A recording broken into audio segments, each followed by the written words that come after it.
That's coming up in the next segment here on Jimmy at the Crossroads. But I am so pleased today on this very important day in Minneapolis when closing statements are being presented to the jury in the trial of Derek Chauvin over the killing of George Floyd in Minneapolis last spring. And the closing statements are happening as well as jury instructions today. And there is nobody better to break it all down with than Roshini Rajkumar, who is a licensed attorney and WCCO radio host in Minneapolis, as well as a communications and crisis coach, who we've been talking since the very beginning with about George Floyd, Derek Chauvin, all of the machinations. Roshini Rajkumar, welcome back to Jimmy at the Crossroads. Thanks so much, Jimmy. It's quite a day, that's for sure. I got Jimmy at the crossroads, making sense out of nonsense. Come on, Jimmy, what you got?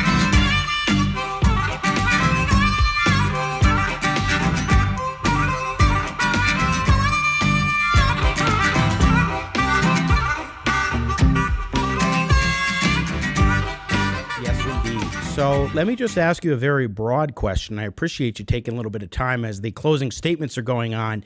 What's your overall sense for how things have progressed in this 3-week trial? Yeah, well, I mean, one of the things that's really interesting is that people sometimes don't always remember that the defense's only job is to poke holes at the prosecution's case. And the standard of proof here is beyond a reasonable doubt. And for every element of the 3 charges, the 3 statutes, those statutory charges that Derek Chauvin is charged with, the prosecution needs to prove beyond a reasonable doubt each of those elements within each of those 3 charges. So that's a really big burden. That is all the prosecution wants to do, but it's a big job that they have on their plate. The defense, in this case, Eric Nelson, the defense attorney, really does not have to prove Derek Chauvin's innocence. He just has to poke holes in the prosecution's case. So that's something that everyone should be remembering. You and I have talked about this over the last few weeks, but it is easy for a lot of people to forget, especially because the prosecution gets to start opening statements. Their case in chief was before the defense's, and they do closing statements first also, and they have the opportunity to do a rebuttal statement even after the defense's closing statements today. So those are all the things to keep in mind as we watch this and as you take in what is being said. Another piece to remember is none of us get to see the jury, which is a good thing for safety reasons. But the witnesses, as well as the attorneys, as well as Derek Chauvin, all got to see the jurors during testimony and are now seeing the jurors during closings. So those attorneys, when they're doing their closings, they may be zeroing in on someone. They may be able to notice things that the jury facial expressions, all those kinds of things that they have the vantage point that we don't. So I really caution people to remember it is going to be in the jury's hands after closing statements wrap. And the judge this morning, Peter Cahill, gave very explicit jury instructions as well as copies to each of those jurors to have with them and to review and really follow. Define clearly, since you alluded to and discussed a little bit about reasonable doubt, what that really means, the idea of beyond a reasonable doubt, and the extent to which the defense needs to place that reasonable doubt in front of the jury. Well, I like to kind of go back to my law school days of sort of a continuum. So we learn in law school of various standards of proof. There's a preponderance of the evidence. So if the continuum is here, the preponderance of the evidence would be just over 50%. That's not what we have here. We have beyond a reasonable doubt. So we're talking way over 50%, if not almost 100%, that the state needs to prove its case. So that's just the simplest way I can explain it, Jimmy. There might be other criminal attorneys that might give you a little different description, but I think that that helps us understand just how high of a burden this is. So the jurors really can't take into account, they're not supposed to, anything they saw in the media for the last 9-10 months leading up to this trial. They were supposed to avoid In fact, they were ordered to avoid media, talking to family, and hearing about this case outside of what they saw in the courtroom. So if the jurors did follow all of those instructions, we would hope they arrive in their deliberations with only the evidence in front of them, those jury instructions. They have the ability to ask questions of the judge while they deliberate, but they are sequestered, so they really have little contact, pretty much no contact with the outside world. Even communicating with their families needs to go through court officers. Once again, Roshini Rajkumar, our guest, licensed attorney and WCCO radio host in Minneapolis, who's been covering this very closely, naturally, as it is your city. And of course, what we have seen in Minneapolis ever since George Floyd's death has been protests and riots. And that all happened last year, but it picked up again this year. Of course, the city of Minneapolis is prepared with National Guardsmen for the potential for riots to break out, regardless of what the verdict ends up being. Schools are back into remote learning. We'll be back into remote learning for a few days coming up here later in the week. And then also you've got this death of Daunte Wright, a 20-year-old black man, in an altercation with police 2 Sundays ago, which sparked new riots that got the defense concerned and saying, hey, we're not so sure that you should be having this trial here in this way without the jury being sequestered because of everything they will see on TV and so forth. Of course, the judge said, we're not going to sequester the jury. We're going to keep things going as they are. And here we are today. What are your thoughts on the unrest, the Daunte Wright component, all of those things, Roshini Rajkumar? It's really volatile here right now, Jimmy. And last night was the 8th night in a row of protest in Brooklyn Center, which is the Minneapolis suburb where the Daunte Wright shooting did happen 2 Sundays ago, as you say. Fortunately, last night's protesters weren't as numerous. There was no violence that I am aware of, but it really does help you to see that there is a backdrop around which this trial, or within which this trial is happening. Not just all of the riots and looting of 2020, but just these last several days as the trial was closing up. So even though the judge orders the jury not to take in any media, you just don't know what they've heard about what's going on outside that courtroom, because they were home over the weekend. They were packing up their bags to get ready for today and to get ready to be sequestered. So it is really sad. Things are happening both in this community as well as other cities around the country. And there is going to continue to be a reckoning as communities figure out what is the right amount of relations with the police. Certainly, we need police in some form. We need public safety. And it's getting very dangerous also for police officers to be officers. A couple National Guardsmen were shot at in Minneapolis a couple days ago, just over the weekend. They did not die. They had some minor injuries, but that just shows you that there are some people in society who believe if you wear any kind of badge, you should be harmed. And I think most of us don't want it to get to that place. Again, Roshini Rajkumar, our guest. Let's talk about something that I found very striking last week in a piece for The Hill by Professor Jonathan Turley, law professor at George Washington University, where he talks about due process of law and why due process is so important. He says, due process is not a dirty word or a dog whistle. Bogani was trying to do what Waltz was unwilling to do and respect the rule of law. Bogani being the Brooklyn Center city manager who was fired from his job after the shooting of Daunte Wright that resulted in his death.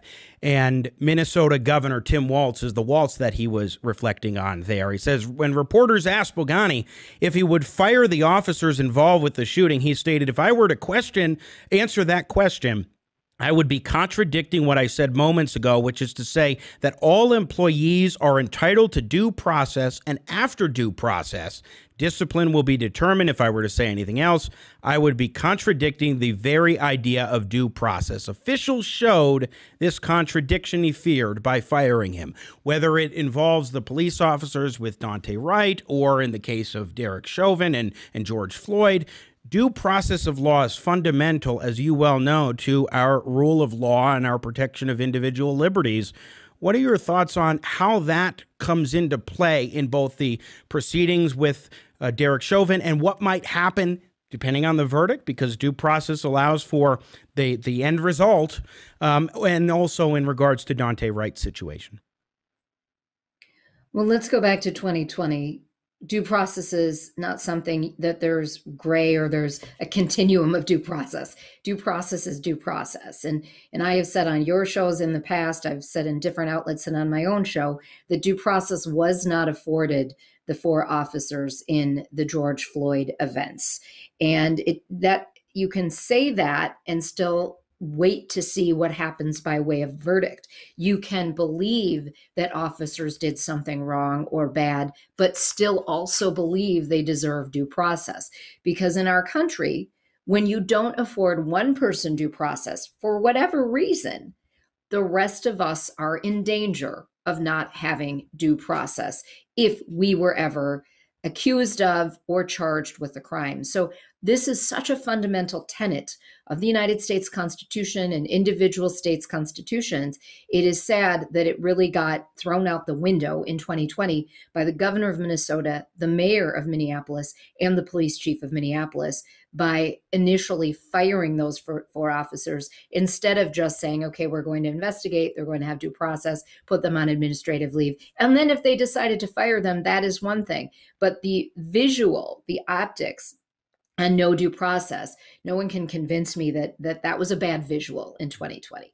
And the Brooklyn Center city manager, who was fired by the mayor, he was trying to offer due process. And in fact, we noted both the police chief, who eventually then resigned, and the city manager, both were trying to give the benefit of the doubt.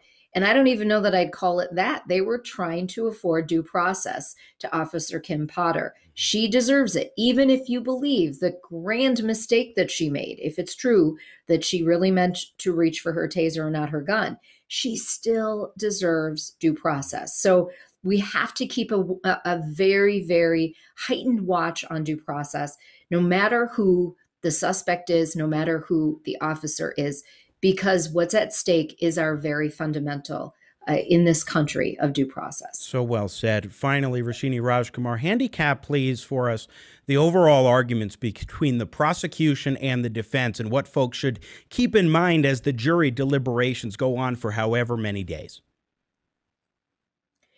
So what I can tell you from now at this point in time, seeing most of what I think will be most of the prosecution's closing statements, as well as monitoring their case. And I have yet to see the defense's closing statements, but definitely watched a lot of his case in chief, as well as his cross-examination. I do believe that Eric Nelson, the defense attorney, has opened the door or the window or the crack for reasonable doubt in the state's case. It is there. He opened the door. It's hard to have a straight-faced argument that the prosecution this is a slam dunk. And one of the things we can look at is the prosecution had 38 witnesses. The defense had 7. That's a lot of testimony for the jury to weed through. So that's why today's closing arguments are so important, because it's a way to encapsulate all that you have. But even in what I saw of Steve Schleicher's closing statements so far, is he is trying to pound home some points and remind you of all of their medical witnesses they had and other people on the use of force. And I just am a little skeptical when you have cumulative evidence. I always will be. If you really have the strongest case and can accomplish beyond a reasonable doubt, you shouldn't have to ram a lot of medical witnesses at the jury. You shouldn't have to repeatedly say some of the things that he is saying in closing arguments today. That said, he's strong. He's got some good themes going. And you know how I like buzzwords when you have little time and really need to inflict or influence your opinion on any audience. If you can make it in the simplest words, you have something going for you. But I don't believe that this is just, we're going to get a verdict tonight. I would be stunned if we got a verdict tonight. I think there will be some days of deliberation, and I really hope that everyone can accept what this jury, which is the finder of fact, and that is what Judge Cahill reminded them this morning, he instructs on the law. The jury is the finder of fact. So the different versions they received in court through all those witnesses, they are the ultimate finder of fact. And then they are the ultimate ones who will decide if the state proved beyond a reasonable doubt, or if they will say not guilty, or if there will indeed be a hung jury on any of these charges. That's how the process works. And it is interesting. Nearly 40 witnesses for the prosecution, fewer than 10 witnesses for the defense. It does seem like the prosecution was trying to have as many people present their case as possible to kind of go to the witnesses and say, look, this many people are advocating for our position or are presenting evidence and points that work in our favor. And I think it's interesting when a side decides that they want to focus a lot of their attention on just a flurry of witnesses as opposed to maybe having massively extensive days with a particular witness or something. Yeah, exactly. And that is, it can go both ways. It can be like it's overwhelming that these experts think this, or we really know it could be read in a bunch of different ways. So we better get several witnesses to hone this in for the jury. So it would be interesting to know exactly why they went with 38 witnesses on the prosecution side. Roshini Rajkumar, WCCO radio host. Check out her show on Sundays, and also licensed attorney and communications and crisis coach. Check out our website, ownyourwow.com. Always great to check in with you, my friend. Thanks so much for taking the time to break down this important story on this crucial day. Thanks, Jimmy. Once again, Roshini Rajkumar joining us here on Jimmy at the Crossroads. She's always fantastic at articulating legal topics, communication and messaging topics. The list goes on. I highly recommend you check out her work, her programs, and more. Roshini Rajkumar is always one of our all-star guests here on Jimmy at the Crossroads. And that's what we try to do here. Every time we're doing a program is bring you the best guests with engaging, intelligent talk that you will enjoy and learn a lot from. We definitely want that here on Jimmy at the Crossroads. We're going to take a break. When we come back, we will be joined by our panel extraordinaire. Indeed, our first Crossroads panel. Hannah Cox of the Foundation for Economic Education, former Congresswoman Dr. Nan Hayworth, MD, and LA Times columnist Michael Hiltzik will dive into the question, what should we do now when it comes to COVID-19? Keep it right here. It's Jimmy at the Crossroads, coming to you in partnership with the Washington Examiner. I'm Jimmy Sengenberger. Talking politics, great for generations. Oh, what mix? I got Jimmy at the Crossroads, making sense out of nonsense.